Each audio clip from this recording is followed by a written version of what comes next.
Aurora's point of view. Nani, you go home? Malungkot na tanong ng aking alaga na si Safia habang nakayakap sa akin. You won't come back anymore? Hinaplos kong buhok ng aking alaga. Halos 10 taon ko na siyang inaalagaan.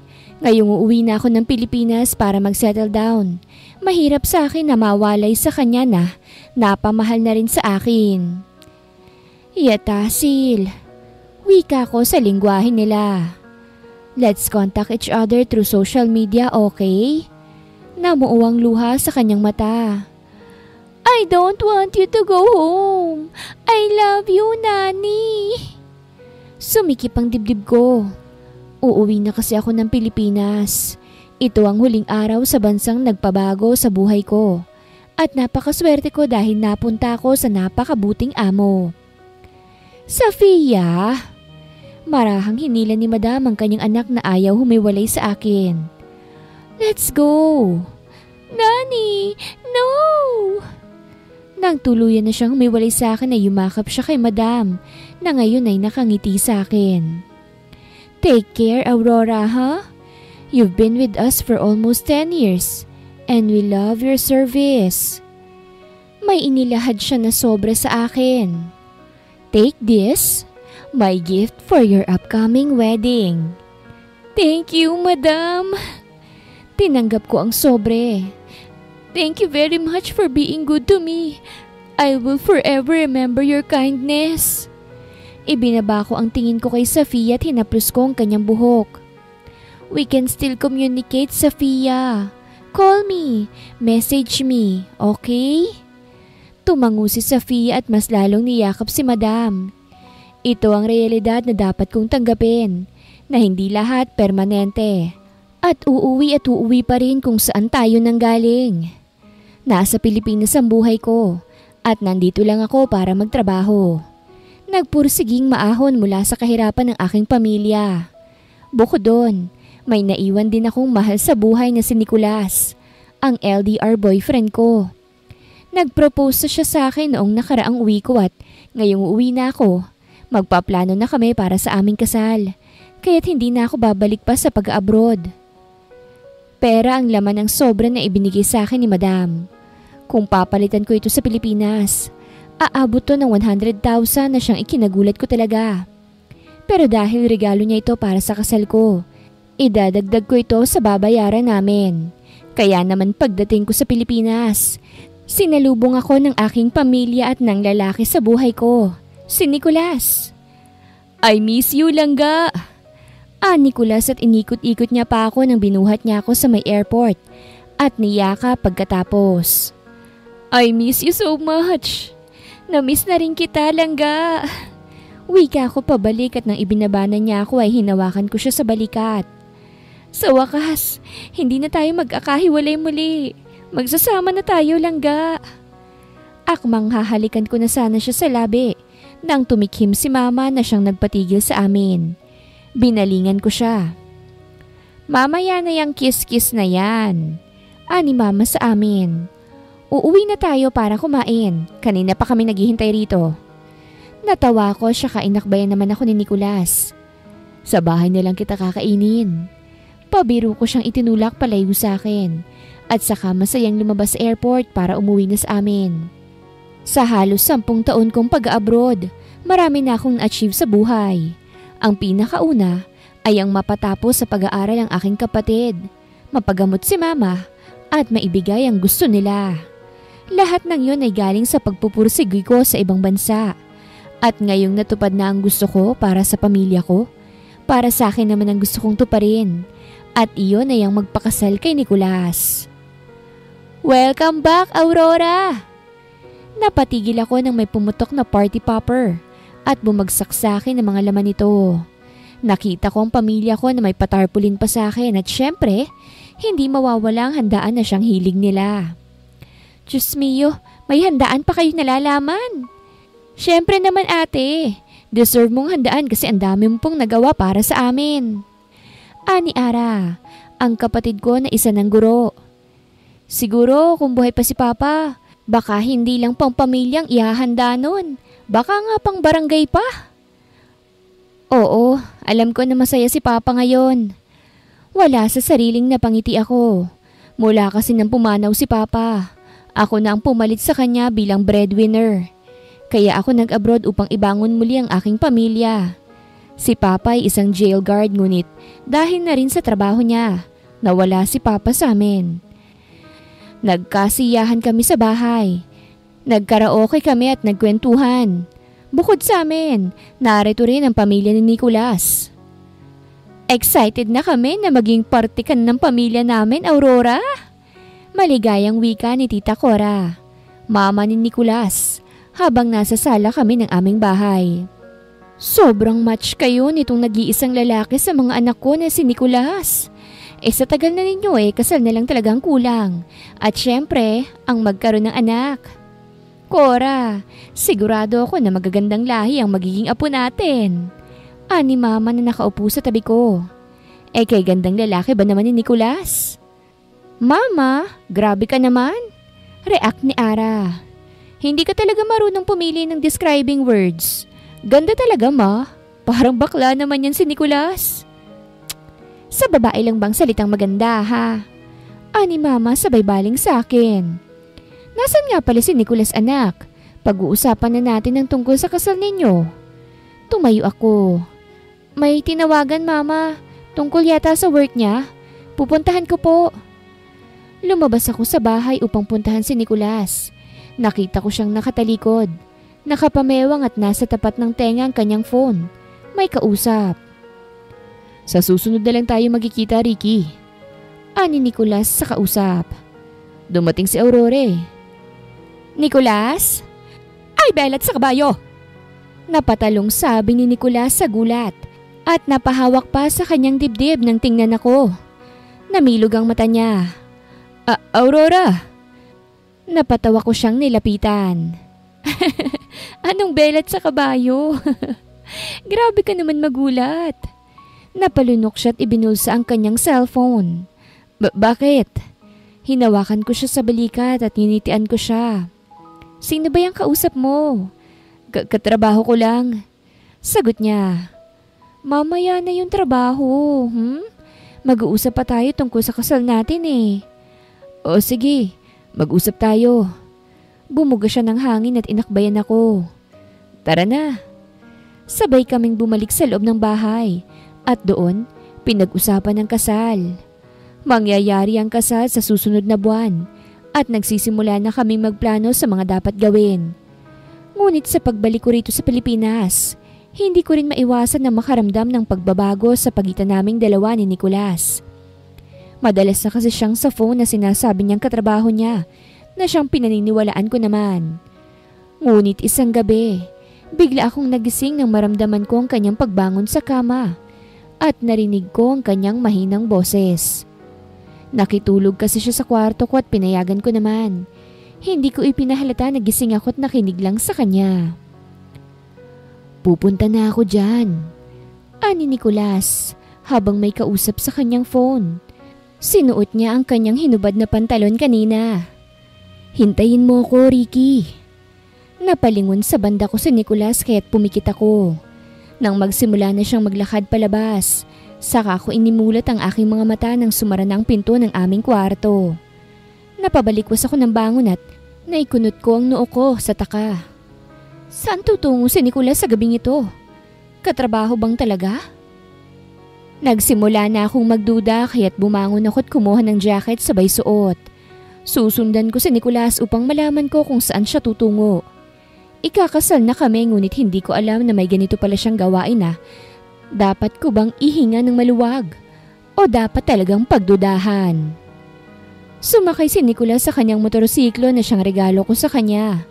Kaya nang medyo nakalayo na, agad kong pinara ang isang taxi na paparating at pinasundan si Nicolas na mabilis ang pagtakbo. Bilisan mo, kuya! Ani ko sa driver ng taxi. Baka mawala. Babayaran naman po kita ng malaki. Unti-unting bumilis ang tibok ng puso ko. Lalo na nang dumaan sa ibang daan si Nicolas. Para kasing patungo ito sa liblib na lugar. Sino kayang pupuntahan ni Nicolas at nagmamadali pa siya? Ma'am, sa bar yata tutungo ang sinusundan mo eh. Ani ng driver nang huminto si Nicolas sa isang parking lot at bumaba na sa kanyang motorsiklo. Bar? Napasinghap ako. Anong gagawin ni Nicolas sa isang bar? Baka sinichol yan, ma'am. Nalito ako sa sinabi ng driver. Ha? Gay bar po yung pinasukan ng sinusundan mo, ma'am. Namilog ang mata ko sa sinabi niya. Ano? Bumilis ang tibok ng puso ko at tinignan si Nicolas na pumasok na sa loob. Dali-dali kong binigyan ng 500 ng driver at lumabas na sa taxi upang masundan ko ang aking fiancé. Oy, sandali lang miss, bawal ang babae rito. Ani ng lalaking may malaking katawan. Tiningnan ko ang lalaki. Hindi ako babae no, bakla ako. Agad kong hinubad ang jacket ko kaya't na-expose ang pangtulog ko na lingerie. Nilagay ko sa dibdib ko mga palad ko. Tingnan mo oh, wala akong yutots. Baka gusto mo rin makita ang notch ko. Napakurap-kurap siya at maya-maya ay tumabi para padaanin ako. Agad kong ibinalik ang jacket ko at pumasok agad sa loob upang hanapin si Nicolas.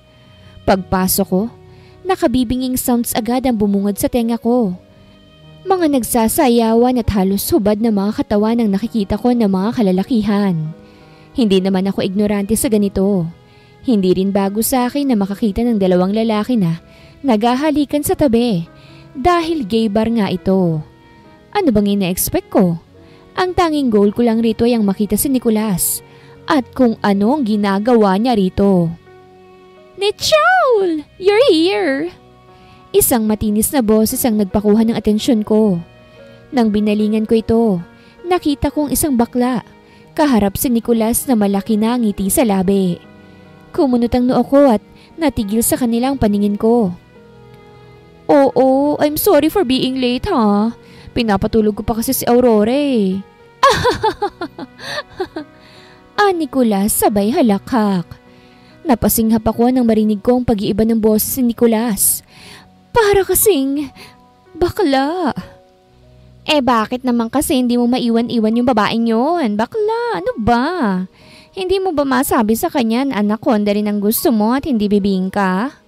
Oh my gosh, that's frustrating knowing na ikakasal ka na. Sa petchay ka na talaga. Nicolas, andito ka na pala eh. Akala ko hindi ka napupunta pa. Isang bagong tauhan ang dumating. Nakahubad ito ng pang-ibabaw at may matigas sa katawan. Lalaking lalaki ito sa paningin. Biglang nawala ng apil si Nicolas dahil para na itong naging tuta. Ricky! Nicolas sa malambing at malambot na boses. Ricky, ito ba yung katrabaho niya? Oh Ricky, I missed you! Nicolas at naguluntang ang buong pagkatao ko nang biglang halikan ni Nicolas. Ang matipunong lalaking yun at nagpalitan sila ng laway sa harapan ng kasama nila. Nalaglag ang pangako sa aking nakita at napaatras. Hindi ako makapaniwala sa aking nakita. Bakla! Si Nicolas!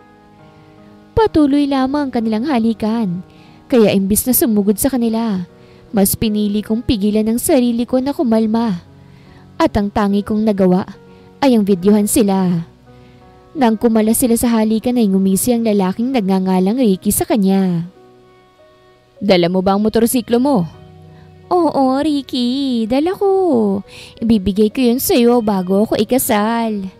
Nicolas at naghalikan muli silang dalawa na parang uhaw na uhaw sa isa't isa. Nakakadiring pangyayari.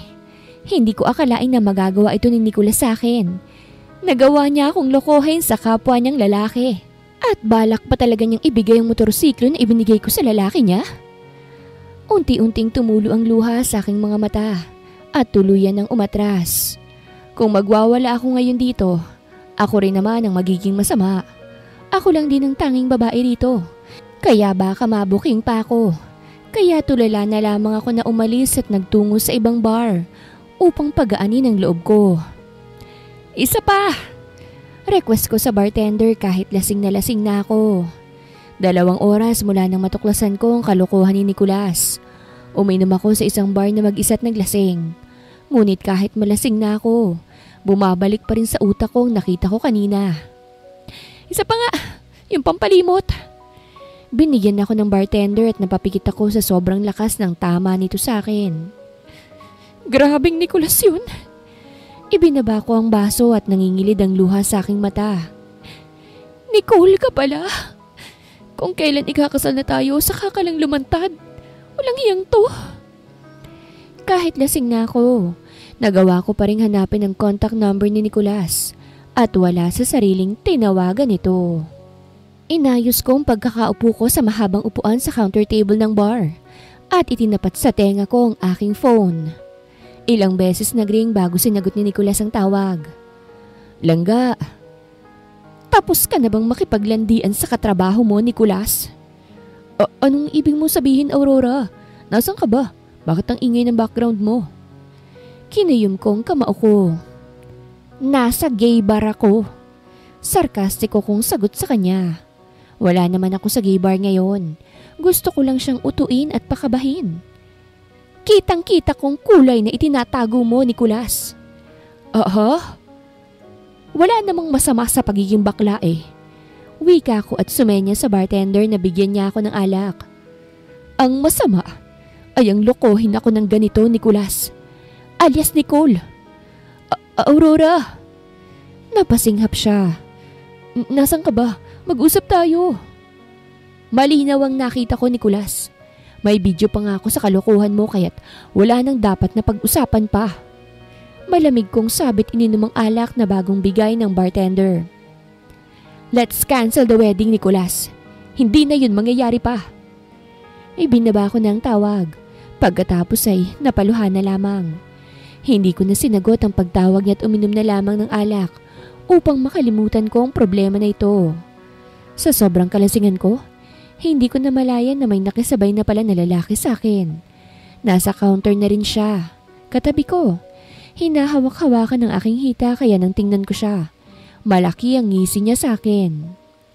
Hello, my lady. Gumapang ang kanyang kamay mula sa aking hita, patungo sa ilalim ng aking suot na pang-ibaba, kaya't nasampal ko siya sa pisngi. Anak ng... Galit niyang murat at manghihilahin ako nang nagpumiglas ako at agad bumaba sa high stool. Huwag mo akong hawakan! Anak ako ng mayor! Ani ko sa lalaki. Natawa siya sa sinabi ko at pinasadahan niya ako ng tingin. Anak ka ng mayor?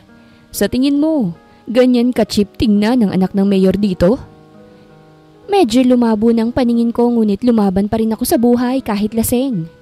I am not cheap! Lasing kong sabi at tumawa pa. Anak ako ng mayor.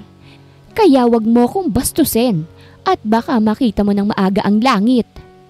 Nang akmang lalapit siya sa akin, tinuhod ko siya kaya't nasa pulko ang kanyang mahiwagang itlog. Matapos kong gawin yun, sinuklay kong buhok ko gamit ang kamay ko bago ako pagewang-gewang na umalis. Nagsisinungaling lang naman ako. Abay malay ko ba sa mayor sa lugar na ito? Hindi ko naman yun ibinoto nung eleksyon. Nasabi ko lang yun dahil ayon kay mama. Kinakatakutan ng lahat ang mayor dito. Naisipan ko na lamang na umuwi na. Kahit nagpakalasing na ako, sobrang malinaw pa rin sa memorya ko ang nakakadiring eksena na yon. Lumabas na ako sa bar at naisipan na mag-book ng Grab. Ngunit sa gitna ng aking pagtitipa sa aking cellphone, dalawang lalaking nakamask ang lumapit sa akin. Anak ka ba ng mayor? Ngumisi ako sa kanila. Baka katulad na naman to ng lalaki na yun kanina. Oo, taas na akong sagot. Anak ako ng mayor. Kaya kung ano man ang binabalak nyo, huwag nyo nang gawin. May bodyguard ako kaya umatras na kayo, okay? Umirap ako sa kanila at nagpatuloy sa pagtitipa sa aking cellphone. Ngunit nang hindi sila umaalis, doon na ako kinabahan. Kaya nang tingnan ko silang muli, namilog ang mata ko nang papalapit na sila sa akin at bago pa man ako makasigaw, tinakpan na ng isang lalaki ang bibig at ilong ko at hinila ko patungo sa isang itim na van. Ricardo's point of view. Nakakrus ang aking braso habang nakatingin sa malawak na dagat. Papalubog na ang araw at napakasarap sa pakiramdam na narito na sa iisang barko, ang babaeng magiging susi ng kaligayahan ko. Makikipagtanan kasi siya sa akin sa dahilang ipapakasal siya sa iba. Mayor kasi ang kanyang ama at ban ako sa lugar na yun kaya't hindi ko siya mapuntahan. Kaya sinabihan ko siya na kukunin siya ng mga tauhan ko kung nasan man siya naroroon. How is she? Tanong ko nang dumating si Alfred, ang isa sa mga inutusan ko. Sir, nagwawala po sa loob ang girlfriend niyo eh. Pahayag ni Alfred kaya't napatingin ako sa kanya. Nagwawala? Kumunot ang noo ko. Anong ginawa niyo sa kanya? Lasing po siya kagabi, sir. Sagot ni Alfred. Kaya nilak po namin sa cabin. Ngayong hapon lang po nagsimulang nagwala. Bumuntong hininga ako. Pupuntahan ko. Good luck po. Napailing na lamang ako sa sinabi niya at nagtungo na sa cabin kung nasaan naroroon si Roxy. Noong nasa pinto na ako ng cabin ay kinatok ko ito. Roxy? Palabasin niyo ako rito! Mga hayop kayo! Nagulantang ako sa sinabi niya at ang pagdabog niya sa pinto. Palabasin niyo ako! Roxy, it's me. Kalmado kong sabi. Calm down, okay? Hindi kita sasaktan. Sinong Roxy? Sino ka? Palabasin niyo ako! Kumunot ang noo ko sa sinabi niya kaya't kinuha kong susi mula sa bulsa ko at binuksan ang pinto. Roxy! Palabasin niyo ako! Namilog ang mata ko nang hahampasin ako ng isang estrangherong babae ng plastik na upuan. Ngunit agad ko itong pinigilan. Namilog ang mata ko sa gulat. Sino ka? Bungad ko agad habang mahigpit ang hawak ko sa upuan na ihahampas niya sana sa akin. Nasaan na si Roxy? Ha? Ano sinasabi mo? Kinidnap niyo ako. Walang hiya kayo. Namilog lalo ang mata ko sa kanya. What the heck? This is not Roxy. Nang lumuwag ang pagkakahawak ko sa upuan, itinulak niya ito sa akin kaya't napasanda ako sa pinto at saka siya tumakbo palabas. Tulong! Tulong! Kinidnap ako! Tulong! Agad-agad nagsilapitan sila Alfred na hinayaan lang na lagpasan sila ng babaeng yun. Sir, anong... Sinong babaeng yun? Nasaan si Roxy? Po? Nilingon niya ang babae. Si Roxy yung... Miss, wag! Agad tumakbo si Alfred kaya't nang tingnan ko ito. Nakita kong babae na mukhang may balak pa yatang tumalon sa dagat. Miss, wag! Sino kayo ha? Anong balak niyo sa akin? Bakit nasa gitna tayo ng dagat? Kalmado lamang akong naglakad patungo sa kanila. Habang ang babae ay nakatayo na sa railing ng barko. Binalingan ako ni Alfred. Sir, anak ba talaga yan ng mayor? Ano ba sinasabi mo? Hindi ako anak ng mayor. Pero sinabi mo, anak ka ng mayor nung tinanong ka namin. Natahimik ang babae. Napasapo naman ako sa aking noo. Ngayong malayo na kami sa lugar ni Roxy. Saka naman pa to nangyari. Ibang babae ang nadala namin dito. Hindi ang nobya ko kung hindi ang estrangherang babae. Sinabi ko lang naman yun kasi akala ko mamanyakin nyo rin ako eh. Ani ng babae. At kahit na, ano bang balak nyo sa anak ng mayor ha? Kikidnapin for ransom? Bumaba ka dyan. Wika ako kahit na ibaling niyang tingin sa akin. We will talk about this. This is a mistake. No! This is not a mistake. Kinidnap niyo ako. End of the story. Hahanap ako ng paraan para makaalis ako rito. Isusuplong ko kayo sa mga pulis. I have a photographic memory. Kaya tandang-tanda ko yung mga itsura niyo. At napasinghap na lamang kami na walang takot na tumalon sa dagat ang babae. Mabilis naman kaming lumapit sa railings at hindi na namin nakitang babae. Sir, nawala yung babae. Ani Alfred at may itinuro. Pero parang may lumulutang po. Niliit ko ang aking mga mata upang tingnan ng bagay na lumulutang. Isa ito sa sinusuot ng mga babae. Ang lumulutang sa dagat ngayon ay isang bra. Tumikhim ako. It's a bra. Ibigay mo sa akin ang damit pandagat. I'll go down. Yes sir. Napailing na lamang ako at inigting ang aking panga. Aurora's point of view. Sobrang bilis ng tibok ng puso ko habang nakatingin sa bra na natanggal na lumulutang papalayo sa akin. Nakahawak ako ngayon sa may kapitana ng barko at sinsaminto ito, hindi ako nadala. Sobrang nipis pa naman itong damit ko dahil damit pantulog to. Diyos mio, ano bang kamalasan ba itong nararanasan ko ngayon? Napakaboba ko para tumalon sa karagatan na ito. Ano ba ako? Si Jezabel? Hindi na nga nakakapit yung bra ko at lumutang na lamang siya mag-isa. Ako pa kaya na hindi masyadong malaki itong kinakapitan ko sa barko dito sa pinakaibaba. Akala siguro nila anak ako ng mayor, kaya nila ako kinidnap. Ang tanga ko talaga. Kasalanan to ng manyak na yun eh. Isa pa yung bra na yan. Traidor. Iniwan ako. Ayun, lumulutang ng palayo sa akin. Anong gagawin ko ngayon? Napasinghap ako nang may bumagsak sa dagat. At nang umahon to, lalaki ito na muntik ko nang mahampas kanina ng upuan ang nakita ko. Huwag kang lumapit sa akin! Nagsimula na akong manginig dahil sa ginaw. Huwag kang lumapit! Miss, don't be stubborn. Kailangan mong kumalma at pag-usapan to ng maayos. Hindi! Kakasuhan ko kayo ng kidnapping kapag nakaalis ako rito. Kaya bago-bago ko palang umuwi dito sa Pilipinas tapos itong gagawin niyo sa akin. Sure ako sa sinasabi ko. I will file a case. Bitawan mo ko! Bitawan mo ko! Nakuha ko ng lalaki mula sa pagkakahawak ko sa metal na bagay sa ibabang parte ng barko. Dumikit ang katawan ko sa kanyang dibdib kaya't hiyang-hiya ko. Manyak! Manyak! Pinaghahampas ko siya. Bitawan mo nga ako! Bitawan mo ko! Binitawan niya naman ako kaya't lumubog ako sa dagat. Pag-ahon ko, agad akong kumapit sa kanya. Papatayin mo ba ako? Hindi niya ako sinagot at sinenyasan ng lalaki sa ibabaw na ibaba ang isang salbabida at hagdan na gawa sa lubid. Tuluyan na akong naibalik sa barko at doon, nilagyan nila ako ng tuwalya.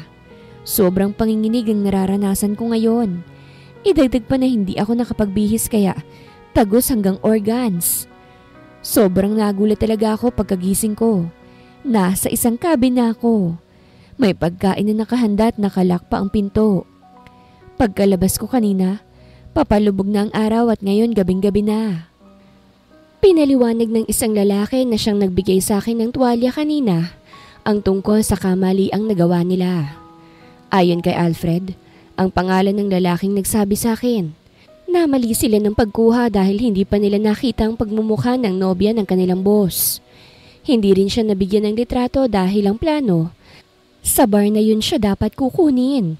Pero ako ang nakuha nila sa pag-aakala na ako ang anak ng mayor na makikipagtanan sa kanyang nobyo.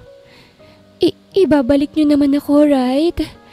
Tanong ko sa kanya at sinulya pa ng boss nila na seryosong may kausap sa phone nito. Pasensya na. Wala akong kaalam-alam. Ayos lang. At oo, ibabalik ka namin dahil hindi naman ikaw ang pakay namin. Sa ngayon, kailangan mo lang maghintay ng ilang araw. O baka abot ng linggo. O ilang linggo pa dahil papatungo tayo sa isang lugar at medyo magtatagal ang boss ko ron. The heck? Napaigdad kami pareho at napatingin sa boss nilang bad trip at itinapon ang kanyang cellphone sa dagat bago padabog na umalis. Hindi ko maiwasan ng mapalunok at mapatingin na lamang kay Alfred na tipid na lamang akong nginitian at sinunda ng kanyang boss. Wala akong magawa kung hindi paniwalaan sila. Mukhang mababait naman silang tao kahit lahat sila rito ay lalaki. Lahat daw sila ay napagalitan sa kanilang kapalpakan na nagresulta ng paghihiwalay ng magjowa. Nagalit raw ang anak ng mayor dahil hindi raw tinupad ng boss nila ang usapan. Diba, sinabi ng boss nyo na namali kayo ng pagkuha? Tanong ko sa kanila at nilapag ang ulam na niluto ko para sa kanila.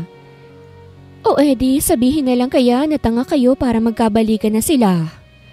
Selosa si Ma'am Roxy, Miss Aurora. Ani ng isang lalaki. Kapag nalaman niya na ibang babae ang nakuha, baka mali ang pagkakaintindi nun. At saka hindi naman ganun kababaw si Sir. Kapag ang babaeng nakikipag-break na sa kanya, hindi na niya ipipilit ang sarili niya rito. Hindi naman kasi gaano ka-in love si Sir dun. May purpose kaya niya pinatulan si Ma'am Roxy. Hindi ko pa rin maiwasang makonsensya sa nangyari sa boss nilang si Ricardo. Kahit hindi ko naman talaga yun kasalanan, hindi pa rin ako mapakali. Kaya naman, naglakas loob ako na dalhan siya ng pagkain sa kanyang cabin. Tumikhim ako. Good afternoon po. Sinulyapan lamang ako ni Ricardo na nakaupo sa kanyang kama, ngunit hindi niya ako pinansin. Sayang, kay gwapong lalaki pa naman sana ngunit hindi bagay yung pangalan. Pumasok ako sa loob ng cabin at maingat na nilapag ang tray ng pagkain sa isang lamesa. Nagbaba ako ng tingin dahil hindi ko talaga siya kayang tignan. Pasensya na po sa nasabi ko noong nakaraan. Tatanggap ko na mali lang kayo ng tao na nadala sa barko nyo. Sana kainin mo yan. Luto ko yan. O sige, eat well. Lalabas na sana ako ng cabin niya nang bigla siyang nagsalita. Huwag kang lumabas ng nakaganyan. Wala kang bra. Naramdaman ko ang pagpula ng aking pisngi at agad kong niyakap ang sarili ko. Tinrider kasi ako ng bra ko eh. Lumayo po siya sa akin. O ayan. Tinapo niya sa pagmumukha ko ang isang bra na tingin ko'y akin. Dami mong sinasabi. Mas lalo lamang akong nahiya at agad na umalis sa cabin. Dala ang bra na itinapo niya sa akin. Ilang araw na kaming naglalayag sa eksklusibo niyang barko. Hanggang sa nakarating kami sa isla na hindi pamilyar sa akin. Nagsibabaan na mga lalaki, habang ako ay litong-lito na. Ngayong nakarating na kami, siguro ako na lang ang gagawa ng paraan upang makabalik. Ngunit sa gitna ng pag-iisip ko, isang kamay ang bigla na lamang umakbay sa akin. At nang tingnan ko kung sino to, si Ricardo ito. Anong ginagawa mo? Sasama ka sa akin. Ha? Let's go. At sabay kaming bumaba sa barko habang nakaakbay siya sa akin. Hindi ko alam kung ano mangyayari sa akin. Mukha kasing hindi ko magagawa ngayon ang binabala ko dahil parang wala siyang balak na bitawan ako. Kaya nang akmang sasakay na sana kami sa isang magarang sasakyan. Doon ako natigilan kaya lumayo ako sa kanya. Sandali! Ani ko at tinignan siya. Saan mo ako dadalhin? Nakarating na kayo sa destinasyon nyo, di ba? Kaya babalik na ako sa amin. Kumunot ang noon niya sa akin at nilingon ang pwesto ng barko. Babalik ka sa inyo? Bakit? Marunong ka bang mag-drive ng barko? Magko-commute ako. Umangat ang sulok ng kanyang labi at napaawang ang aking labi nang hawakan niya ang baba ko. Darling, this is an island. Only a ship or helicopter can send you home. This is a private property owned by my family. Sila lang ang nakatira dito at wala nang iba pa. Since hindi ko nadala si Roxy, ikaw na lang ang papalit sa kanya. Ikaw ang ihaharap ko sa mga magulang ko. Ha? Ayoko! Kung ayaw mo, hindi ka na makakauwi pa sa inyo. Banta niya sa akin. Eh di hindi. Anong akala mo sa akin walang alam? May paraan ng lahat. Kaya tsupe. Tinutulak ko siya at naglakad ng palayo sa kanya. Miss! Hayaan mo na ako, okay? Sabi ko sa gitna ng paglalakad ko palayo sa kanya. Uuwi ako. Sobrang confident ko na makakaalis ako sa lugar na ito dahil madiskarte akong babae. May paraan ng lahat ng ito. Kaya sa pag-aakala ko, makakaalis talaga ako. Ngunit halos libutin ko na ang buong lugar. Wala akong makitang sasakyang pabalik. Ano ba naman to? Pagpapadyak ko sa buhangin. Nakakainis. Hindi ba ako makakauwi? Sinabi ko na sa'yo, hindi ka makakaalis dito kung hindi ka sasakay ng helicopter o barko. Napaigdad ako nang marinig ko ang boses na yon. Nang lingunin ko ito, ang boses ay kay Ricardo. Sinusundan mo ba ako? Kailangan kita ngayon. Diretso niyang sabi. Wala akong maihaharap sa magulang ko dahil hindi ko naisama si Roxy. Nakipag-break pa siya sa akin. Eh di sabihin mo sa magulang mo na wala na kayo. Ani ko. Look, kailangan kong makauwi. May sariling problema din ako. Sa katunayan, mas malala pa nga eh. Kaya ang mabuti pa, iuwi mo ko o kahit bigyan mo ko ng clue para naman hindi ako masyadong mahirapan. Hindi kita kakasuhan ng kidnapping. I promise. Hindi iyan ang solusyon, Miss Aurora. Kailangan ko si Roxy para matanggap muli ako ng magulang ko. I have to make them know na may babae pa rin tatanggap sa akin. Ha? Nalilito kong react. Ano bang ibig mong sabihin? Humakbang siyang palapit sa akin at seryoso kong tinignan. I am an ex-convict, Miss Aurora. Kahit malayo nang narating ko, kahit pa bilyonaryo na ako, hindi pa rin ako tanggap ng pamilya ko dahil tingin nila sa akin. Lalaking makasalanan pa rin ako. I killed someone back when I was 18. Nakulong ng 2 taon ngunit nakalaya rin. Ayaw na ng magulang ko sa akin dahil isa akong makasalanan. And in order for them to gain their trust again, para matanggap nila ako as anak nila, ipakikilala ko ang babaeng tanggap din ako kung sino ako noon. Kailangan ko ng tulong mo, Miss Aurora. Ex-convict? I am trying to win my parents again. Dagdag niya pa. Pagkatapos nito, iuuwi agad kita. I promise you that. Matagal bago ako nagsalita. Tiningnan ko siya. Wala akong pakialam kung dati ka pang kriminal. Wala akong pakialam sa buhay ng ibang tao. Tatanggapin ko yung sinasabi mo basta't iuuwi mo ako pagkatapos. Yes. Tumango siya. Iuuwi kita pagkatapos. Tinaasan ko siya ng kilay at napabuntong hininga. O sige na, tara na. I-meet na natin ang parents mo. Originally, dito natitira sila Ricardo at ang dating nobya niya na Roxy, matapos ipakilala sa magulang dahil magtatanan sila. Ngunit hindi na yun mangyayari dahil nakipag-break ang babae sa kanya. Kaya ang ending, ako na nakidnap ang papalit sa kanya. Binigyan ako ni Ricardo ng isusuot, yung simple ngunit desente. Talaga namang mayaman si Ricardo dahil kasama sa barko niya ang magarang kotse niya. Mayaman naman ang boss ko sa Saudi ngunit ngayon lang ako nakakita ng aktwal talaga na mayaman. Yung hindi na kailangang magtrabaho, tamang chill lang sa sariling barko na may mga tauhan at bodyguards. All you need to do is act natural. Act like my girlfriend and that you really love and accept me. Pag-orient ni Ricardo sa akin nang nasa tapat na kami ng malaking bahay.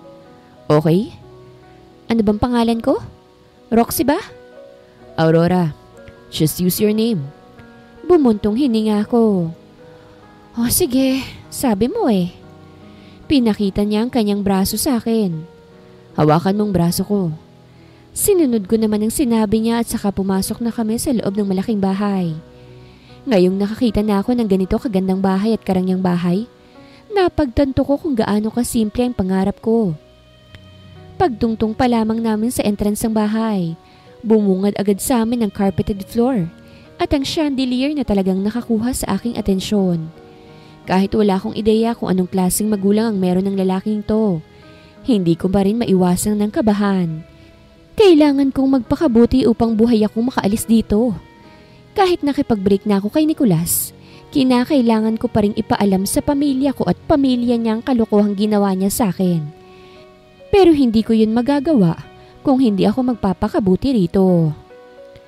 Mr. Ricardo Charles Montgomery. Sambit ng isang lalaki na parang isang butler. Naghihintay na po ang mama at papa niyo sa sala. Thank you, Gino. Malamig na sambit ni Ricardo at nagtungo na kami sa sala na sobrang lawak. Parang isang bahay ko na ito. Idagdag pang mahabang kurtina dahil sa bintana na sobrang haba rin. Parang hahaba rin ang bibig ko sa mangha. Ganito palang totoong mayaman. Mama, Papa, nandito na kami. Ani Ricardo sa mag-asawa na sumisigaw ng karangyaan sa kanilang katawan. Masasabi ko na mga magulang to ni Ricardo dahil magkamukha sila. Nandito na naman ang kriminal mong anak, Hera. Malamig na wika ng ama ni Ricardo at tumayo na. Ikaw nang kumausap. Nawawala na ako ng gana. Papa! Tawag ni Ricardo sa kanyang ama. Nandito ako gaya ng sabi mo. Dala ko ngayon ang girlfriend ko. Ang babaeng tumanggap sa pagkatao ko. Hindi ko maiwasang mapalunok. She looks so scared, Ricardo. Ani papa niya. How sad. Hindi po ako takot sa boyfriend ko, tito. Agad kong depensa. Sa katunayan, baliktad nga po eh. Siya po ang takot sa akin. Nalaglagan pa nga nilang lahat sa sinabi ko. Pati si Ricardo sa gilid ko. Ganon din ang ipinakita habang hindi makapaniwalang nakatingin sa akin. Umayos ng tayo ang papa ni Ricardo at kinunutan ako ng noo. Takot siya sa'yo? Paano matatakot ang kriminal na katulad niya na siyang sumira sa pangalan ng pamilya namin sa isang katulad mo? Boyfriend ko po kasi siya. Rason ko. Takot siyang iwan ko siya dahil isa siyang ex-convict. Pero para sa akin, siya si Ricardo. Hindi siya ex-convict sa paningin ko. At alam ko na, hindi po siya masamang tao. Hindi masamang tao ang pumatay? Natahimik ako. Of course masama. Yung papa ko nga pinatay ng isang kriminal eh. Kaya sobrang sama ang pumatay. Pero hindi ko naman alam ang istorya ng lalaking ito. At saka, pagpapanggap lang naman to para makauwi ako. Rico, ani ng mama ni Ricardo sa mahinhing boses. Nandito ang anak mo. Tinupad niya ang sinabi mo na dadalhin niyang babaeng tumanggap sa kanya. Hindi ba't iyon naman ang usapan? Kapag may dinala siyang babae rito na tatanggap siya sa pagkatao niya, hindi na natin siya itatakwil, right? 10 taon nang nakalipas mula na mangyari yun. Aksidenteng nangyari. Alam mo yon, Rico. Kahit ang pamilya ng pinatay niya, napatawad na rin siya. Ikaw na lang ang hindi. Agad na lumapit sa amin ang ginang at hinawakan ang kamay ni Ricardo. Maligayang pagbabalik, Ricardo. Naghanda ako ng makakain ninyo. Halika kayo. Tiningnan ako ng ginang. Ikaw rin, sumama ka. Ramdam ko ang kalamigan sa pagitan nila nang makarating kami sa dining area. Napakahaba ng mesa. At kung pwede lang, pwede kang kumain ng tahimik nang hindi nag-uusap. Tiningnan ko si Ricardong hindi nagsasalita. Nang balingan ko ang papa niya, ganun din. Diyos mio, ano ba naman to? Ayaw niyo po ba sa akin? Basag ko sa katahimikan. Sabay silang bumaling sa akin. Anong ibig mong sabihin, Iha? Of course not. Gusto kita para sa anak ko dahil tanggap mo siya. Kinunutan naman ako ni Ricardo ng noo, ngunit hindi ko siya pinansin. Gusto ko kasing matapos ito agad para makauwi na ako. Para po kasing hindi. Ang tahimik po eh. Sinulyapan ko ang papa ni Ricardo at nakaangat na ang sulok ng labi nito na parang nangaasar sa akin. Pasensya na po ah. Hindi ako sanay na kumain ng tahimik. Umayos ng upo ang ginang.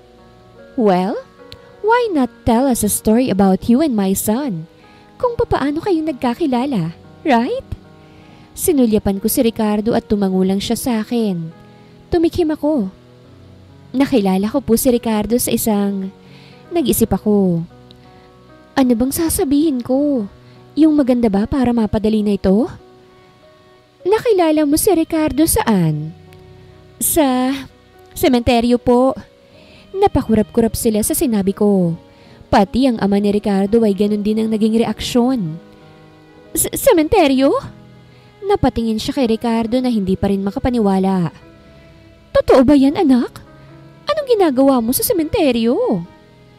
Binisita ko po ang papa ko doon. Ako ang nagsalita. Iyak ako ng iyak kasi hindi ko matanggap na wala na siya sa mundong ito. Tapos nakita po ako ni Ricardo doon. Nilapitan niya ako at niyakap. Doon nagsimula ang aming relasyon. Sa sementeryo. Nakakatakot naman yan, Iha. Pero nakakakilig din kung iisipin. Ano nga bang ginagawa ni Ricardo doon? Nagtitinda po ng kandila. What? Napaigdad ako sa react ni Ricardo. Halatang halata siya. Oh, bakit ka naman nagulat, anak? Hindi ba totoo? Napatingin si Ricardo sa akin bago niya sinagot ang kanyang ina. She's telling the truth. Nagpanggap akong nagtitinda ng kandila kasi sinusundan ko siya. I like her so much kaya nasundan ko siya sa sementeryo. Tumikhim siya pagkatapos. OMG! Ang ganda naman ng love story niyo. Hindi ba, Rico? Binalingan niya ang kanyang asawa. Napaka-unique ng kanilang pinagsimulan. Sa sementeryo. Bumalik ang tingin niya sa akin. Dapat, Sa sementeryo din ang happy ending nyo, ha? Simba ako palayo! React ko agad. Nagulat naman siya sa sinabi ko. I mean, maganda po yun. Hanggang sementeryo. Till death nga, di ba? Kumuha na ako ng pagkain ko at saka kumain na dahil ayoko nang magsalita. Hindi naman na muling nagtanong ang ina niya habang ang ama naman ay napailing na lang at tahimik na umexit sa hapagkainan. Tingin ko ay hindi to magiging madali kaya't kakain na lamang ako. Dito ang magiging kwarto ninyo. Dito muna kayo mamamalagi ani Tita Hera, sabay hawak sa balikat ng kanyang anak.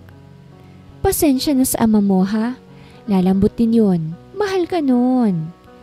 Habang nag-uusap sila, pasimple naman akong pumasok sa loob ng kwarto at nadismaya ako nang makitang isa lamang ang kama. May problema ba, iha? Tanong ni Tita Hera nang pumasok na rin sila. O wala po bang ibang kwarto? Ayaw mo ba sa kwarto na ito? Hindi naman po pero kasi isa lang ang kama. Malisyosa niya akong tiningnan. Magtatabi naman kayo ng anak ko kaya't walang... Hindi pwede. Wika ako na ikinagulat niya. Napaawang ang kanyang labi at napatingin kay Ricardo. Ricardo, ayaw tumabi ng nobya mo sa iyo. Virgin pa po ako, tita. Namilog ang mata nilang dalawa. I mean, wala pa akong experience sa kama kaya't gusto ko sanang mapag-isa. Si Nicolas nga patabi-tabi lang sa akin pero hindi naman ako ginagalaw. Kasi nga parehas pala kami ng gusto. Matutulog lang tayo. Ani Ricardo at hinila na niya ang kanyang ina palabas ng kwarto. Mag-uusap muna kami ng girlfriend ko, mama. Sasabihin ko sa kanyang napag-usapan natin. Tumango si Tita Hera. O sige anak. At nang umalis na si tita, sinara ni Ricardo ang pinto at saka hinarap ako. Nakahinga naman ako ng maluwag at saka naupo sa upuan. Ay, Diyos mio. Pinalis ko ang pawis ko. Napakahirap naman ito. Kailan ba ako uuwi? Lumapit siya sa akin at taka ko siyang tiningnan nang hawakan niyang magkabilang balikat ko. Bakit? Pasensya na ngunit mukhang hindi ka muna makakauwi. Seryoso niyang sabi. Ha? Bakit? Mama told me na dito raw tayo magsistay kahit 2 buwan lang. I said yes dahil gusto kong bumawi sa pamilya ko. Lalo na kay Papa. I'm sorry kung nadamay ka. Ayos lang naman kung ikaw lang. Kailangan kong umuwi kasi may sariling issue din ako sa buhay. No. Mama told me na tayong dalawa. Dito tayo mananatili ng 2 buwan. After that, we can go home. You can go home. Nanlumo ako sa narinig. Seryoso ka bang talaga? I'll pay you. Wika niya. Or sabihin mo sa akin kung anong gusto mo. Gagawin ko o bibilhin ko. That will be my payment for you to stay here with me. Pretending to be my girlfriend. Gusto ko lang talagang umuwi, Mr. Ricardo. Kababalik ko pa lang sa Pilipinas Hindi ko na-enjoy ang bakasyon ko. Di yun ang gagawin mo pagkatapos ng 2 buwan dito. Sa ngayon, dito ka na muna sa akin, Miss Aurora. Wala akong magawa kung hindi ang pumayag sa gusto niya. Kawawa rin kasi ang bilyonaryo. Halos nasa kanya ng lahat ngunit hindi sila magkaayos ng kanyang magulang. Pinahiram niya ako ng telepono at tinawagan ko ang aking ina upang hindi naman siya mag-alala sa akin. Nasaan ka ba anak? Ilang araw ka nang wala rito. Si Nicolas alalang-alala na sa'yo. Mama, cancel na po ang wedding namin ni Nicolas dahil nalaman ko ang buong pagkatao niya. Anong ibig mong sabihin anak? Nag-away ba kayo ni Nicolas? Bakla si Nicolas, mama. Nakita ko siyang may sinisip-sip na iba sa isang gay bar. Kaya hiwalay na kami at cancel ang wedding. Anak, anong... Yun lang muna mama. Sa ngayon magbabakasyon muna ako upang hilumin ang sugat na ginawa niya. Pagbalik ko, pag-uusapan natin ang dumi ni Nicolas. Huwag mong kalimutan ang gamot mo Bye-bye mama. At saka binaba ko na ang tawag. Sinimulan ko na ang araw ng pagpapanggap bilang girlfriend ng kumidnap sa akin. Hindi yun naging madali dahil kinakailangan kong mag-adjust sa kani-kanilang ugali. Ang mama kasi ni Ricardo ay masyadong mabait. Tapos may tigre pa siyang tatay na palaging dinidiin ng pagiging kriminal ng anak kahit 10 taon nang nakalipas. Na-stress tuloy ang bulbul ko sa issue nila. Kesa sa issue ko kay Nicolas na paniguradong nagpapatuloy lang sa buhay dahil wala na ako ron. Pero upang maging successful ang 2 buwan na ito, tumulong na rin ako kay Ricardo. Naging sweet ako sa kanya para lang ipakita sa kanyang ama kung gaano ko katanggap ang kanyang anak. Ipinakita ko rin ang skills ko sa pagluluto para naman mapaniwala sila na wife material ako para sa kanilang anak. Pero sa tuwing ginagawa ko yon, para akong na-judge ng hurado sa showtime dahil napapailing lagi ang kanyang papa kapag ginagawa ko yon. Pero dahil gusto ko nang makabalik, sige pa rin ako ng sige. Ricardo, maligo tayo ng dagat. Aya ko sa kanya nang nasa labas kami ng malaking bahay sa may baybayin. 2 linggo nang nakalipas at pagod ako sa pagpapanggap. Ang sarap maligo dito oh. Umupo lang si Ricardo sa lounge ngunit hindi niya ako sinagot. Kaya't napailing na lamang ako't naghubad ng damit sa harapan niya. Kaya't na-expose ang suot kong swimsuit. Kita ko ang pag-awang ng kanyang labi dahil sa ginawa ko. Maliligo muna ako ah. Gumisi ako at saka tumakbo na patungo sa dagat. Iniisip ko na lamang na bakasyon ang ginawa ko para hindi ako ma-stress.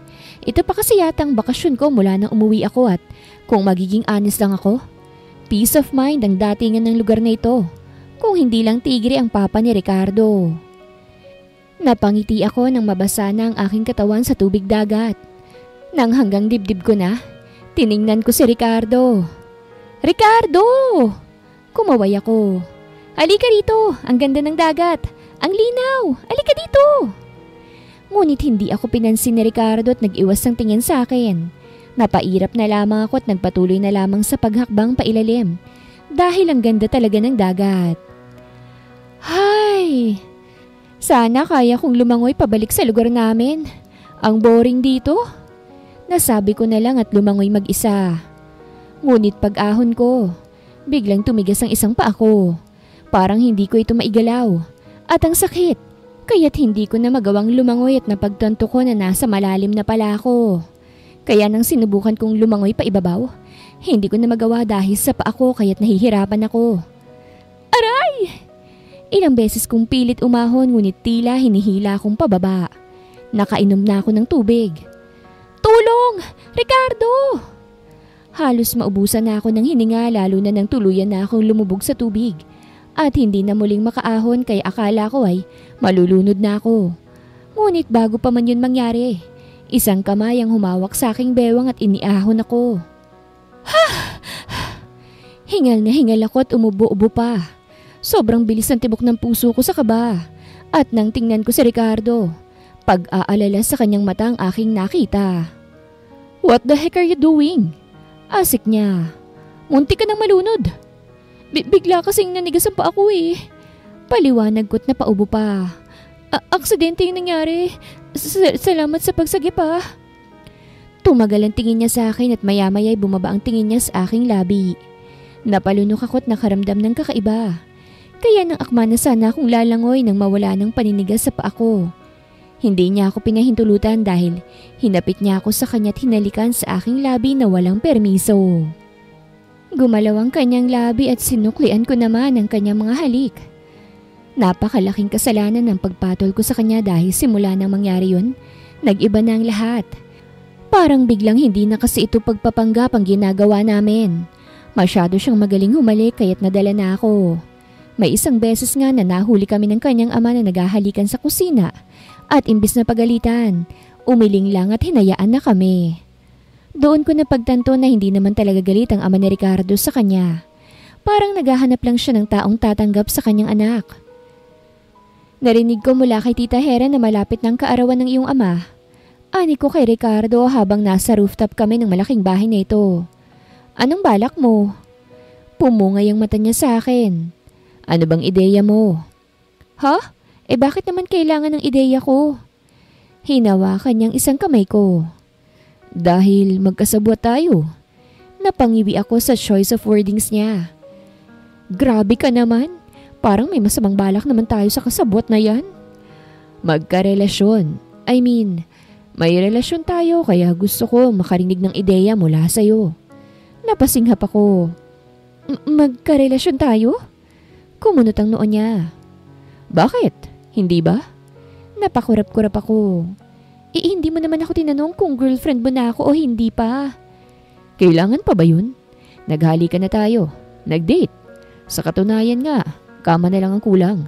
Daig pa natin ang mag-asawa, Aurora. Diyos mio, ano ba naman to? Kailangan yun, Ricardo. Si Nicolas ang bakla eh. Niligawan ako. Hindi naman kasi ako easy na babae, ano? Mahina ako siyang itinulak. Mananatili pa rin tayong nagpapanggap at kapag tapos na, parang wala lang nangyari. O dililigawan kita. Anong gusto mo? Helicopter, barko, cruise ship? Sabihin mo sa akin, ibibigay ko. Hindi naman yan ang panliligaw eh. Tumayo na ako. Huwag na nga. Alam ko naman kung sanahan tong ginagawa natin kaya ayos lang. Para rin naman to sa'yo at sa tatay mo. Bago pa man ako makaalis, hinawakan niya ang kamay ko. Eddie, liligawan kita. Hindi ko alam kung paano yun pero liligawan kita. Bakit? Hindi mo ba niligawan ng ex-girlfriend mo? Hindi naman ako nagkagusto sa kanya nung una. Noong nasa ibang bansa kami, siya ang unang lumapit sa akin at idineklara na boyfriend niya raw ako. I just said yes because I was bored and curious at the same time. Naibagsak ko na lang ang balikat ko sa kanya. Naku, wag na nga lang. Mas mabuting matulog na lang tayo. Wag ipilit kung walang alam. Akala ko nga ay hindi niya susubukan ang sinabi ko sa rooftop. Ngunit nang nasa hapagkainan na kami kinabukasan, bigla niya na lamang akong binigyan ng 1 dosenang bulaklak na rosas. At hinalikan pa ako sa pisngi. Good morning. Namilog ang mata naming lahat sa ginawa niya. Napakaganda naman ng umaga mo, anak. Ani Tita Heret na patingin sa kanyang asawa. Hindi ba, Rico? Hanggang kailan mo ba mamahalin ang anak ko? Biglang tanong ni Tito Rico. May record yan sa lugar ninyo kaya band. Kaya hanggang kailan mo siya titiisin? Walang hangganan, Tito Rico. Ani ko para mapaniwala siya. Sa oras na nagmahal ka ng isang tao, tanggapin mo na ang buong pagkatao niya. Wala ka nang pakialam sa nakaraan niya at kung ano pa siya. Naibaba ni Tito Rico ang kanyang kutsara at umalingaw-ngaw sa buong dining area. Ano nga bang buong pangalan mo, Iha? Aurora Natasha Josefina Laura Uy po. Ang haba naman ng pangalan mo, Iha. Komento ni Tita. Oo. Mahaba po, kasing haba rin ng pasensya ko. Aurora, sambit ni Tito sa pangalan ko. Tanggap mo ba talaga itong anak ko? Napatingin ako kay Ricardo at ngumiti. Opo, tanggap ko po siya. My son killed someone when he was 18. Paninimula ni Tito. High school pa lang siya nun. He was on his way home nang may isang gulong nangyari. Isang presong tumakas at siyang ginawang hostage upang hindi siya madakip ng mga pulis. But since my son has an experience sa pagbarel, dahil nag-training siya, he managed to get off from the criminal. Binaril niya ng hostage sa kanya ngunit mautak ang kriminal at nanghila pa ng isang lalaki. At iyon ang nabaril niya. The criminal was now dead dahil napatay ng mga pulis. Pero si Ricardo, nakulong siya ng 2 taon doon. Galit ako sa ginawa niya dahil naging reckless siya. He ruined his life as well as our family's name. Back then, I was a politician, but has to step down dahil sa anak ko.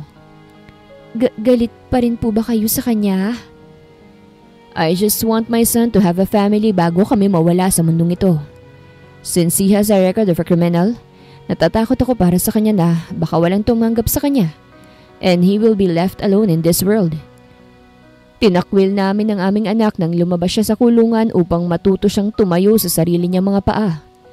And our final wish is for him to find a love and live peacefully without guilt.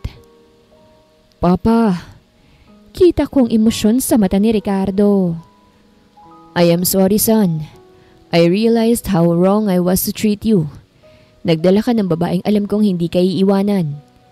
Tumayo na si Tito Rico. Next month, kaarawan ko na. Let's leave this place for a while at magdiriwang tayo sa ibang lugar. Ricardo's point of view.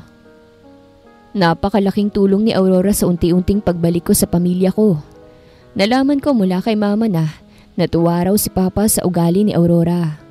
Bukod kasi sa magaling tong magluto, walang ka-effort na pinapatawa raw siya nito. Kung si Roxy sigurong iniharap ko, paniguradong hindi uubra kay Papa. Yun ang napagtanto ko sa isang buwan ko rito sa isla. Sa ugali pa lang ni Roxy na isang spoiled brat, baka mas lalo lang lalala ang tensyon sa pagitan namin ni Papa. Pero si Aurora, isang babaeng dating OFW at humble, agad niyang nakuha ang pabor ni Papa na siyang magandang balita para sa akin. At dahil sa susunod na buwan pa ang kaarawan ni Papa, naisipan ko na kilalanin pa ng husto si Aurora. Sikreto ko siyang pina-background check upang makasigurado ako sa babaeng papasok sa buhay ko. Sigurado na kasi ako na siya na ang para sa akin. My heart is so happy. Hindi nagalit ang mga mata ni Papa kapag tinitingnan niya ako.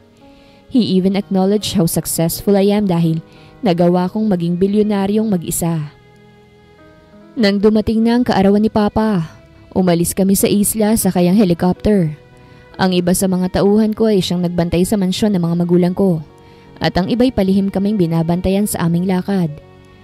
Hindi na mawala sa isip ko si Aurora.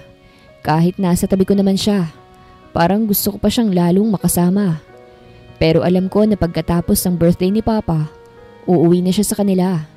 At bago sana mangyari yun ay, marinig ko na ang matamis niyang oo. Ginanap ang kaarawan ni Papa sa mismong lugar kung saan ako band. At dahil bilyonaryo ako, nagawan ko ito ng paraan. Ngayon lang muli ako nakaapak sa lugar na ayaw ko na sanang balikan. After this birthday, saan na kayo tutungo? Tanong ni Mama. Lalo na ikaw, Aurora. Sana na-enjoy mong bakasyon mo sa isla namin, ha? Uuwi po muna ako sa amin. At opo, na-enjoy ko pong bakasyon ko. Sobra. I am expecting a wedding, Ricardo. Wika ni Papa sa akin. 28 ka na. Marami ka ng pera. Pwede ka nang mag-settle down. Your girlfriend is a wife material. Sigurado ako na bubuti ang pagsasama ninyo. Nagkatinginan kami ni Aurora. Siya ay parang nagdepende sa akin at ganun din ako.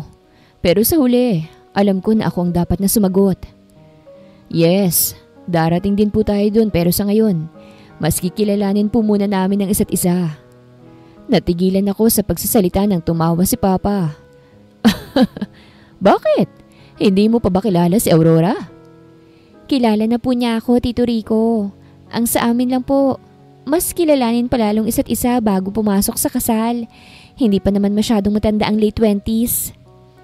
Ganun ba, Iha? Kailan mo ba gustong maikasal? Matagal bago sumagot si Aurora. Sa edad po na... Hindi natapos ang pagsasalita ni Aurora nang biglang bumukas ang pinto ng silid ng aming pinagkakainan at iniluwa ang isang babae na hingal. Sunod din na dumating ang bodyguards ko upang pigilan ng babae sa pagpasok ngunit huli na ang lahat. Napatayo ako nang makilala ko ito. Ricardo? Napasinghap si Roxy. Nandito ka nga! At napatayo sila Mama at Papa nang bigla akong niyakap ni Roxy na parang kami lang dalawa. What is the meaning of this, son? Kumala sa pagkakayakap si Roxy at hinarap ang aking mga magulang na may kalituhan sa kanilang mga mukha. Hi po, kayo po bang parents ni Ricardo? Ako nga po pala si Roxy, ang girlfriend ni Ricardo. Napatingin si Papa sa akin at si Aurora naman ay napatayo. Roxy, what are you doing here? Agad kong tanong sa kanya. How did you know na nandito ako? Masama ba na puntahan ko ang boyfriend ko na nawala ng halos 2 buwan? Inilipat niya ang kanyang tingin kay Aurora. At sinong babaeng to? We're done, Roxy. Galit lang ako nun kasi hindi mo ako pinuntahan sa bar na pinagstayan ko. Pero hindi naman ako seryoso sa pakikipaghiwalay. Tinuro niya si Aurora. At ikaw, anong ginagawa mo rito? Kaano-ano mo ang boyfriend ko? Tumayo si Aurora. Boyfriend ko siya. What? Ako ang girlfriend niya. Ricardo, tell them! Ricardo! Umalingaw-ngaw ang boses ni Papa. Anong ibig sabihin nito? Bakit 2 babae ang nandito? Sino ang totoo? Magsasalita sana si Aurora ngunit hindi siya pinagbigyan ni Roxy. Ako po ang totoo, Mr. Rico Montgomery. Ako, anak ako ng isang mayor. At ang babaeng kaharap nyo ngayon, tingin ko binayaran lang ni Ricardo dahil nag-break kami. Ako po ang totoo and I have a proof. Shut up, Roxy. Unti-unting kumuyom ang kamao ko. You just ruined someone's birthday. Show me the proof. Malamig na wika ni Papa. Nakaalalay pa rin si Mama sa kanya. Now! Tito, ani Aurora at napatingin sa akin. Hayaan mong magpaliwanag po ako. Hindi pinakinggan ni Papa si Aurora at nag-focus kay Roxy na nagpakita ng ebidensya tungkol sa aming dalawa. Sinenyasan ko ang bodyguards na kunin si Roxy ngunit bago pa man yun magawa, nagsalita na si Papa. Hindi ko akalain na magagawa mo akong maloko ng ganito, Ricardo. Disappointed na wika ni Papa. Nagdala ka ng estrangherang babae at ipinakilala sa akin? Tito, get out! Asik ni Papa kay Aurora na natakot sa sigaw. Get out, you freaking intruder! You're not part of this dinner. Get out! Papa, Aurora is my girlfriend now. Wika ko. Si Roxy, oo naging girlfriend ko pero hindi kita niloko, Papa. Before ako nagpunta sa isla, wala na kami. Aurora is...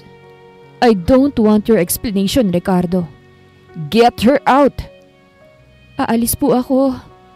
Ani Aurora na nagpatigil sa aming lahat. Pasensya na po sa lahat. Hindi ako tiningnan ni Aurora, tahimik siya na lumabas sa VIP room na restaurant na ito.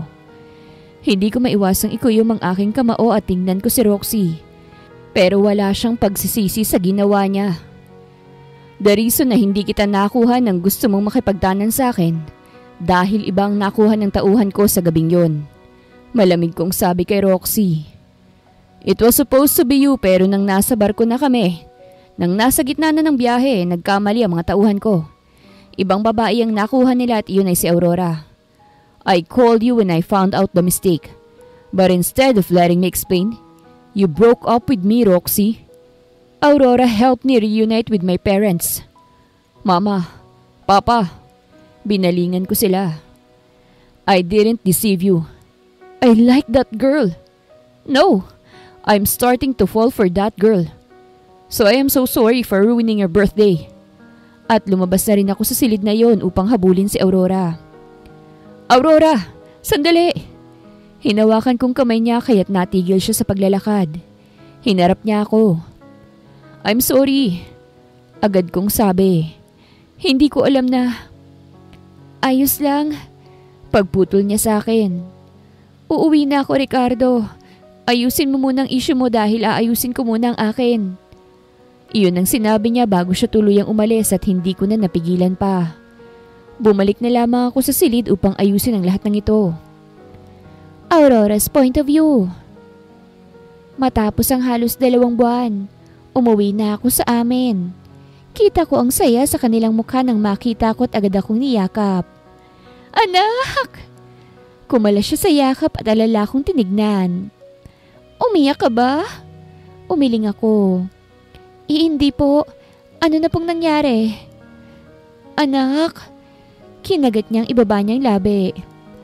Si Nicolas, ibinenta niya mga gamit ninyong 2. Namilog ang mata ko. Ano?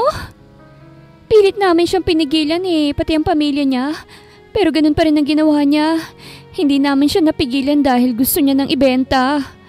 Matagal na palang itinatago ni Nicolas ang totoong pagkatao niya. Bakla siya, anak. Tumango ako. Opo, alam ko na, Mama. Pero wala siyang karapatang ibenta ang mga gamit namin. Kumuyom ang kamao ko, tumalikod para puntahan si Nicolas. Anak, sandali! Gusto ko nang tapusin ang gulo na ito ngayon din mismo. Asik ko. Pupuntahan ko si Nicolas. Anak! Hindi na ako napigilan ni Mama nang may taksing dumaan na siyang sinakyan ko. Agad akong nagtungo sa bahay ni Nicolas at nakita kong pamilya niya ron. Aurora! Nasaan si Nicolas? Tanong ko sa kanila. Kita ko ang kaba sa kanilang mukha. Gusto ko siya makausap. Wala na rito si Nicolas, Aurora. Ani Tita Cora. Umalis na siya kahapon eh. Sinundo ng lalaki niya. Nagtangis ang aking bagang. Saan ka kasi galing? Alam mo bang hinahanap ka niya upang ipaliwanag ang lahat? Uy, ano pa bang ipapaliwanag niya, tita? Nakita ko sa sariling mga mata ko ang ginawang kalokohan niya. Tas ngayon ang sinasabi mo, pinatunayan niya talagang kalokohan niya? Nagtipa ako sa aking cellphone na tinawagan si Nicolas. Himala at sinagot naman niya agad to. Hello? Nasaan ka, Nicolas? Aurora, binenta mo raw yung mga gamit nating dalawa? Ani ko, totoo ba yun? Sabihin mo sa akin. Hindi ko itinuloy, Aurora. Pagputol niya sa akin. Hindi ko itinuloy kasi malaki ang kasalanan ko sa'yo. I'm sorry. I choose to be real this time. Ang tagal ko nang itinatago ito, Aurora. Ngayon ko lang tuluyang na-express ang sarili ko. Kung sino talaga ako. Hindi ako nakapagsalita. Nasa kondo ko yung mga gamit. Yung mga binili mo naroon. Yung motorsiklo naroon sa parking lot. Wala akong binenta kasi kahit papano pinasaya mo naman ako eh. Minahal din naman kita pero ayoko na kasing lokohin ang sarili ko, Aurora. Pasensya na kung nasaktan kita. Nicolas, invite mo naman ako kung sakaling makahanap ka muli ng bagong pag-ibig at ikakasal ka na. Gusto kong makita na ikakasal ka na sa taong magpapasaya talaga sa'yo ha. I'm sorry muli, Aurora. At ibinaba niya na ang tawag. Hindi maiwasang manghina ng aking puso. Hindi ko kasi akalain na ganitong magiging ending naming dalawa. Pero kung yun talaga ang gusto niya, siguro pagbibigyan ko na siya. Hindi naman kasi halata noon na Becky pala siya. Kung sana inamin na niya noon sa akin noon pa, hindi na sana hahantong sa ganito. Napabuntong hininga na lamang ako at umuwi na lamang sa amin. Wala na rin akong balita kay Ricardo at sa pamilya niya. Hindi maiwasan na masaktan ang aking puso kasi attracted na ako kay Ricardo. Sobrang nahiya rin ako sa nangyari sa mismong birthday ni Tito Rico at parang ayaw ko na silang makaharap. Bumangon ako sa aking kama saka nag-inat. Hindi ko na alam kung anong gagawin ko sa buhay ko. Sa gitna ng pag-iinat ko, isang malakas na pagkatok sa aking pintong narinig ko. Aurora, nandiyan ka ba? Ma, hinaan mo nga yung pagkatok mo, masisirang pinto eh. Kailangan mong bumaba rito. Kailangan nating magtawag ng pulis. Ang pumatay sa papa mo, nandito sa labas ng bahay natin.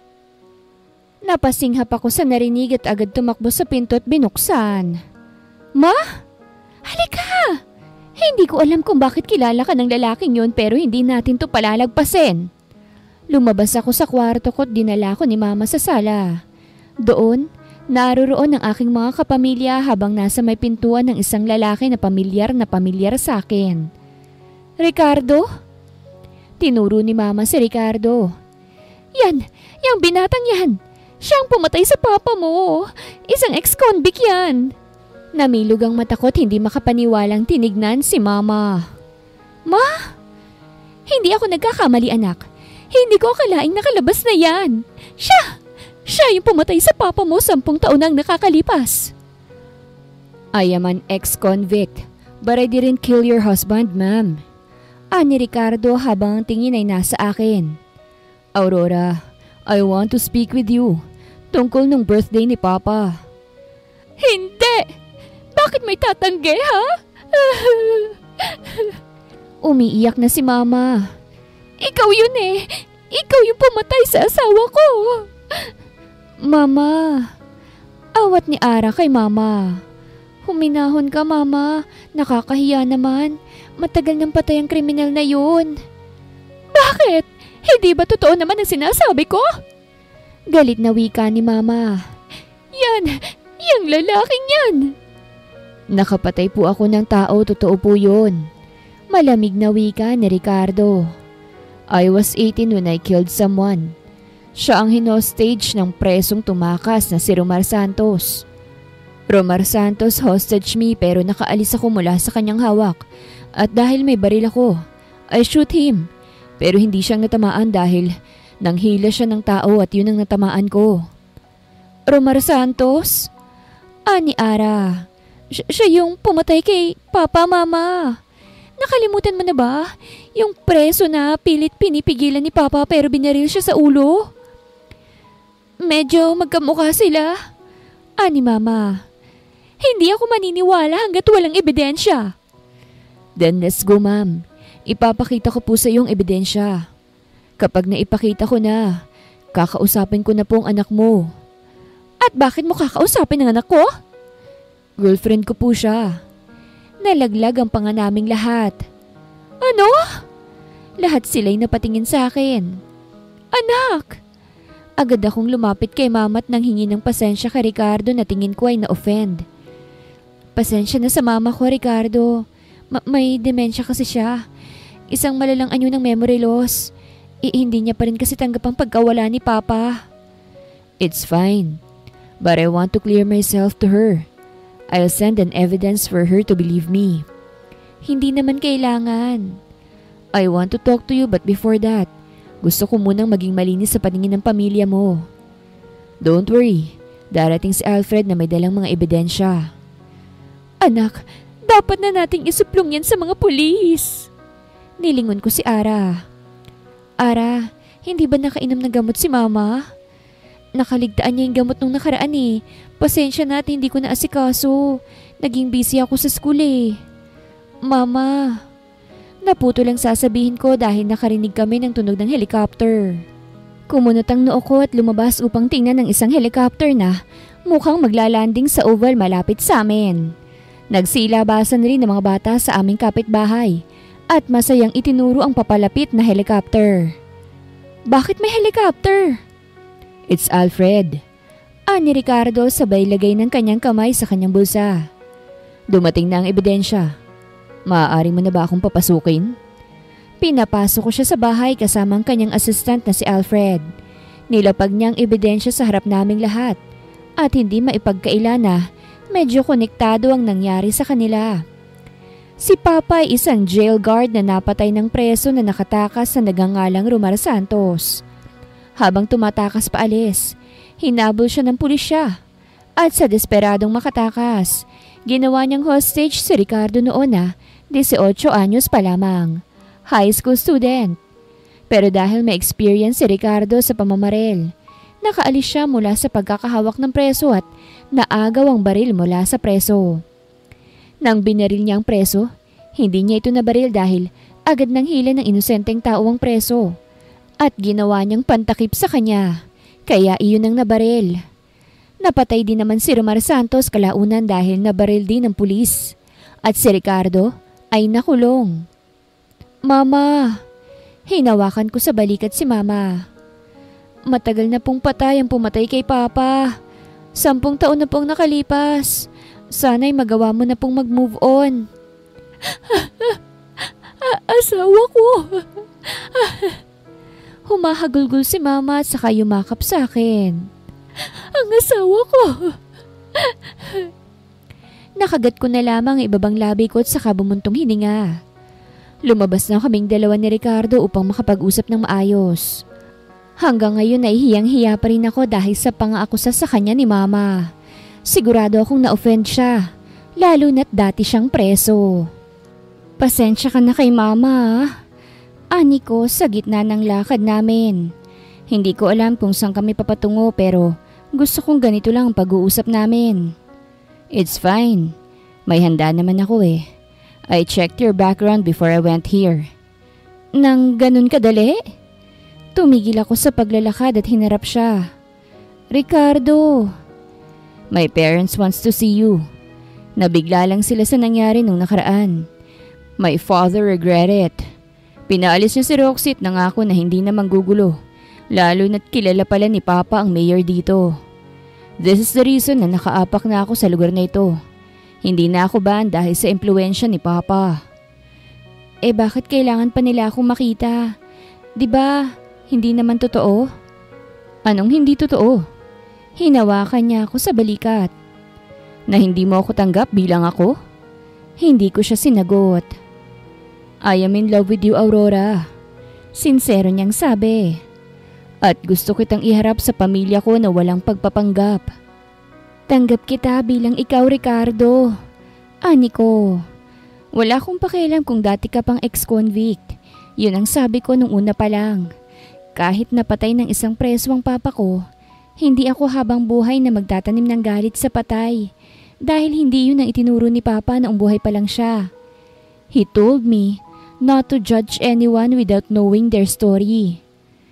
Pumungay ang kanyang mga mata. Kung ganon, pwede ba kitang maging girlfriend at iharap muli sa pamilya ko? Gusto ka nilang makita muli, Aurora, upang itama ang pagkakamali. Tumango ako at saka hinawakan ang kanyang kamay. Oo, haharapin ko muli ang mga magulang mo. At girlfriend mo na ako, Ricardo. Sumilay ang ngiti niya sa labi at pinagsalikop niya ang aming kamay. Let's go. Kumunot ang noo ko sa kanya. Ha? Saan? Sa isla. Nandun sila mama at papa. Naghihintay sila sa atin. At hinila niya na ako patungo sa helicopter na nakatambay sa malaking oval sa lugar namin. Bumalik kami sa isla. At doon, nanghingi ng sorry si Tito Rico sa akin. Sinabi niya na nagustuhan niya ako para sa anak niya. At ang nangyari noong birthday niya ay dahil nagulat lang siya at nadala ng kanyang emosyon. Inamin din namin ang estado namin ni Ricardo ngayon na kami magjowa na. At masaya sila sa balitang iyon. Inimbitahan ng pamilya ni Ricardo ang pamilya ko na magbakasyon sa isla. Noong una ay tinanggihan ni Mama dahil sa hiya na kanyang nararamdaman kay Ricardo. Ngunit kalaunan, wala ring nagawa kung hindi ang sumama. Hindi ko lubos akalain na bibigyan agad ako ng bagong pag-ibig ng Panginoon. Hindi ko inaasahan na ganito kalaki at ka-family oriented itong pamilya ni Ricardo. Sa ilang buwan ng aming relasyon hanggang sa umabot ng taon, walang buwan na hindi kami nagsasalo-salo na siyang hindi namin naranasan masyado sa pamilya ni Nicolas. At matapos ang 2 taon ng aming relasyon, ikakasal na ako kay Ricardo. Alam mo ba kung sinong makeup artist mo ngayon? Tanong sa akin ni Ara habang nasa loob ako ng isang silid. Ngayon na kasi ang kasal namin ni Ricardo at may naka-assign na sa pag-aayos sa akin. Hindi. Bakit? Kilala ko ba? I heard si Ricardo mismo ang nag-hire eh. Tumango si Ara. Oo ate, ang nobyo mong nag-hire sa kanya. Hindi ko nga inakala na ganun ang kahahantungan niya. Parang kailan lang maskulado siyang lalaki. Pero Barbie na ngayon. Ha? Napatingin kami sa pinto nang may kumatok. Excited namang lumapit si Ara. Buksan ko na. Binuksan ni Ara ang pinto at pumasok ang isang tao na may mahabang heels at nakadress pa na hindi aabot sa tuhod. Kumunot ang noo ko at nag-angat ng tingin. Sino? Hi, Aurora! Umawang ang labi ko nang makita kung sino ito. Pinasadahan ko siya ng tingin mula ulo hanggang paa. At halos mahulog ako sa aking kinaupuan sa aking nakita. Nicolas! Ngumiti siya sa akin at tumango. Oo, ako ito. Pero girl, Nicole na ang pangalan ko ngayon. Hindi makapaniwala ko siyang tinignan. Diyos mio, Nicolas. Mas maganda ka na sa akin ah. Oo, Dino. Ito naman ang kataas ng pagiging Becky ko. Good thing akong hinar ng gwapo mong asawa. Pangarap ko pa namang make-upan ng ex-girlfriend ko. Nicolas, sobrang thankful ako kasi hindi mo dinibdib ang nangyari sa pagitan nating dalawa. Anya at saka inilapag niya mga gamit niya sa pagme-makeup. Kaya paggagandahin kita ngayon bilang regalo ko sa kasal mo, Aurora. Nicolas. Nicole nga girl eh. Pagko-correct niya sa akin. May mahabang hair na ako no? Nicole na okay? Hindi ko talaga pagagandahin yung makeup mo. Sige ka. Natawa ko. Okay, Nicole. Napakagandang moment ng buhay na ito. Ang makita ang ex-boyfriend ko na nagpakita na ng tunay na siya. Memorable din to sa akin dahil siya mismo ang nagpapaganda sa akin para sa kasal na ito. Parang dati lang, pangarap kong maikasal sa kanya. Ngunit nagbago ang lahat at eto siya. Pinagaganda ko para sa iba. Pagdating ko sa simbahan, pinapwesto na ako ng organizer dahil magsisimula na ang kasal. Anak, ang ganda mo ah.